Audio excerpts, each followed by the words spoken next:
ওরে যুবক তাকায়া দেখ, তোমার আমার মতো কত যুবক নামাজি দাড়িওয়ালার অভাব নাই, পাশে বসে আছে।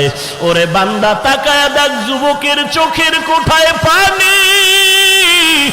এই যুবক কেন কাঁদতেছে জিজ্ঞাসা কর। ও মা হারায় নাই, বাবাও হারায় নাই, তারপরও কেন কাঁদে? ওই বান্দা আমার মাওলাকে হারাইয়া কাঁদতেছে। ওই বান্দা মা তালাশ করে না, বাবা তালাশ করে না, ও তালাশ করে আমার মালিক, আমার মাওলারে। ওরে বান্দা ওই মাওলাকে বন্ধু বানায় নাও। আল্লাহর কাছে চোখের পানি ছেড়ে কান্না করো, তওবা করো। যদি চোখে পানি না আসে, কান্নাওয়ালার কাছে গিয়া হাতটা বাড়ায়া দোয়া চাও। ওরে কান্নাওয়ালা ভাই, তোমার কপাল কত ভালো, আমার কপাল পোড়া, চোখে পানি নাই, গুনাহের কারণে দিলটা শক্ত হয়ে গেল। ও আল্লাহ, কান্নাওয়ালা চক্ষু দাও।